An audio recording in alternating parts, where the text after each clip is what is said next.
The president hired Van Jones to find more green jobs, putting more Americans back to work and helping the environment. Now, Jones is looking for a job himself. He has been under fire for some pointed comments about Republicans and a petition that he signed back in 2004 questioning what the Bush White House knew about 9/11. He has now resigned. To talk more about this, let's bring in syndicated columnist David Sirota and David Frum, the editor of NewMajority.com and former speechwriter for the Bush White House. David Sirota, let's start with you because you wrote quite a scathing column that appeared on the newleft.org and as well on the HuffingtonPost.com, saying that you're absolutely outraged by the way the White House handled this.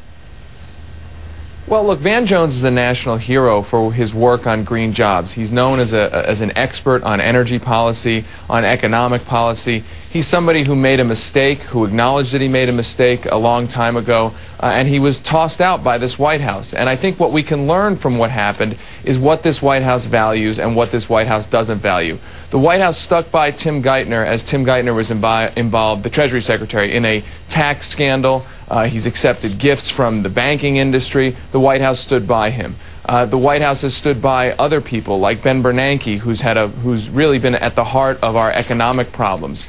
And they're basically putting Van Jones out to pasture because of something that Van Jones said was a mistake. And what I think is going on here is that the White House is listening to the right wing's political terrorists, people like Glenn Beck, people like conservative activists who have targeted Van Jones because Van Jones was an African American, is an African American with progressive movement background, working on behalf of social justice. That's something, unfortunately, that is apparently, according to the right wing, not allowed in this country. Well, let's bring in David Frum. What do you think about what David Sirota just said there? And did the president have any choice but to ask for the resignation of Van Jones?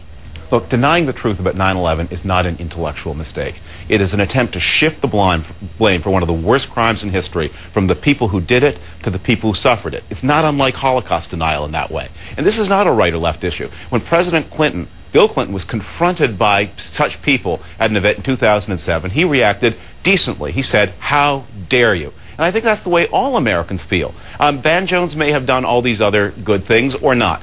If you are associated with this kind of horrific lie, and by the way, he must also have lied to his superiors in the White House in not alerting them that he had done such a thing. If you traffic in such a horrific lie, you have no place in American government. You know, David Sirota, it's one thing to, when you're an activist and you're not actively in government, to criticize the opposition. But when he signed that petition, which questioned whether or not the Bush administration knowingly allowed 9/11 to happen. I mean, it's known as the 9/11 Truthers petition.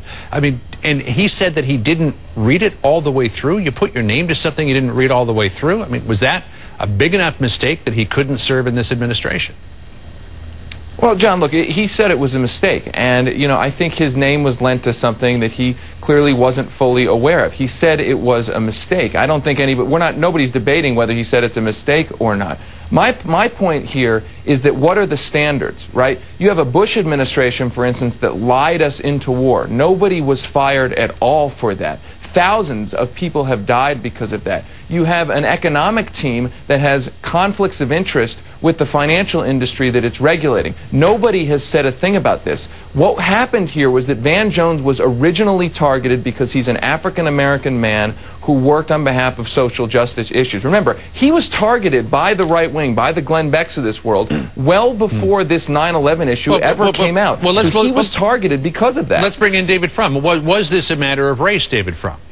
I think that's crazy, and I think David Sirota does his own cause an injustice. His administration did do the right thing here. Look, if Glenn Beck went on TV and he fulminates all the time and he says all these foolish things, I never liked being on the same side as him. It was not Glenn Beck, however, who discovered this fact that destroyed Van Jones's political career. That was discovered by a blog site called Gateway.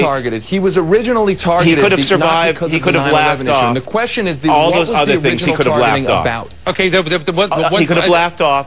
He could have laughed off all the empty accusations. The thing was, Gateway Pundit got the goods. It discovered he was a 9/11 denialist. It is not a mistake. It is a lie. It is a hurtful lie. It is a terrible lie. It is a lie that completely invalidates. And by the way, Van Jones, why would someone who believed the United States government would murder 3,000 of its own people want to work for such a terrible government? Okay, well, he has no place in government.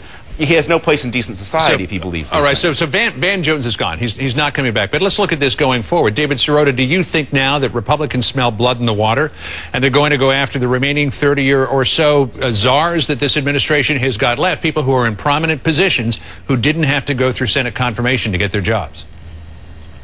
Absolutely. I think what the White House has done has said to a right-wing lynch mob that they will accept their demands, their political terrorism. And what you're going to see is this White House, you cannot appease political terrorists. You cannot appease a right-wing lynch mob. And so the next time, the next target of this lynch mob, I think, you're not going to be able to appease them. I think the White House is on the retreat, and I think it's really been a political mistake as much as anything. All right, David. Van Jones appeased actual terrorists. That's why he's out. And that's why he's a unique case. That is absolutely ridiculous. Van Jones was targeted originally because he's an African-American progressive activist. He did not condone it. He said it was a mistake. It was a witch hunt. It was a lynch mob going after this guy. He acted as the David Irving of Al-Qaeda. He said that he was sorry. He said he made a mistake. The point is, what about the people who didn't say they made a mistake? David Sirota and David Frum, I hate to jump in here as the referee, but I'm going to have to get in between you here. We're out of time, unfortunately. Great discussion this morning, gentlemen. Thanks both for joining us.